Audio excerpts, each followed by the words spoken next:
Good afternoon, everyone. My name is Marcin Wyszynski. I am the technical co-founder of Spacelift and OpenTofu. It's been an incredible day packed with ideas, innovations, and thoughtful debate. Thank you all for being here and for being part of a community that's building not just today's infrastructure, but also tomorrow's. Today, I want to leave you with a simple thought. We are at the crossroads. The infrastructure as code world we've lived in was shaped by tools like Terraform. Terraform wasn't just a tool, it was a paradigm. It gave us predictability. It gave us plan and then apply, a comforting sense that we could see the future before changing it. But let's be honest, it was a product of its time.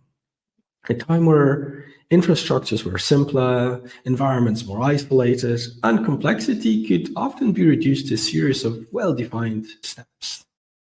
Today, we face a different reality. Our systems are more dynamic. Our dependencies are deeper. Our teams are larger and more distributed. In response, new approaches are emerging, like, for example, Kubernetes operators and event-driven infrastructures. These trade some predictability for flexibility. Some say, you don't need a plan anymore. A plan is a lie. And they do have a point. A clean plan in Terraform does not guarantee a clean apply. But at the same time, I sometimes wonder, is it partly just sour grapes? Is it merely a surrender to complexity rather than a solution for it?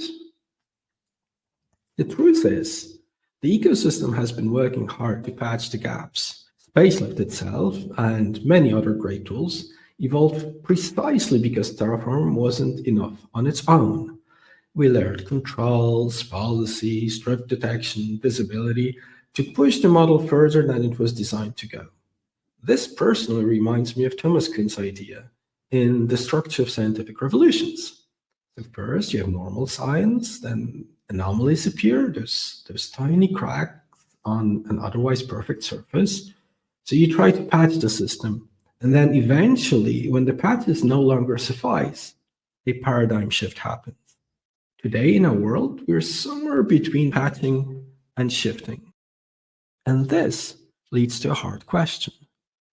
Do we double down on improving the old world, or do we invent the new one? There are signs of real change happening already. Terraform itself, with HCP Terraform, is slowly becoming more server-driven, more of a fat client. Not just because of financial pressures, although I'm sure those exist, but because the purely CLI-driven model doesn't scale in a modern cloud-native world.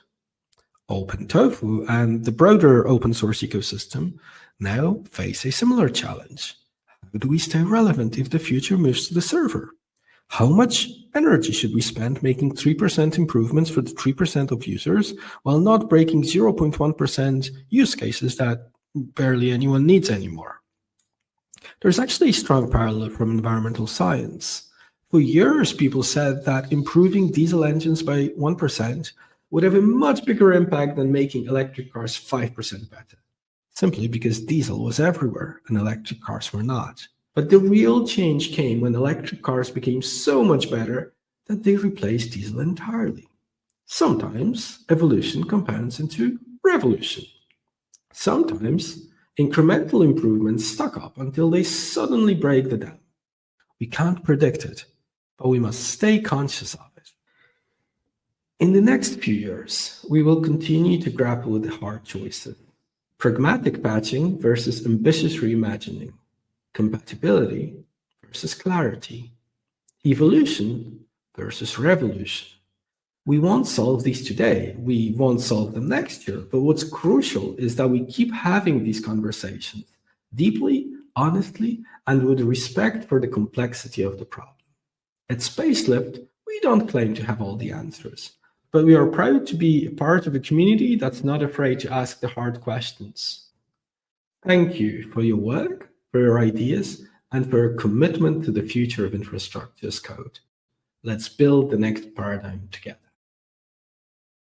As we bring IaCConf to a close, we want to extend our deepest gratitude to every speaker who shared their time, experience, and vision with us. Every talk shaped our understanding of where we are and where we're headed. From hands-on workshops to technical deep dives and strategic foresight, each session contributed to a rich and multifaceted view of the infrastructure as code landscape. Whether we were wrangling platform chaos, taste testing tofu, using Ansible and Terraform together, or exploring new frontiers of AI platform teams and infrastructure, your insights not only informed, but inspired. We learned a lot, and it's clear IaC is still undergoing meaningful transformation. From the practical experiences in the cross-plane experience and how to get started with IaC, the examination of where we are with the 2025 Infrastructure Automation Report, we got a great look at IaC today and how we interact with it. The forward-looking perspectives on platform engineering and treating your platform as a product gave us an idea of how we can push the boundaries and be on the cutting edge.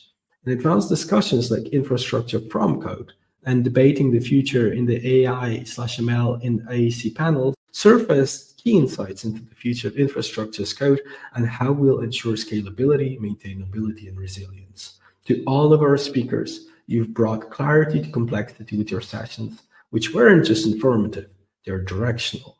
Thank you for helping us define and imagine what's next.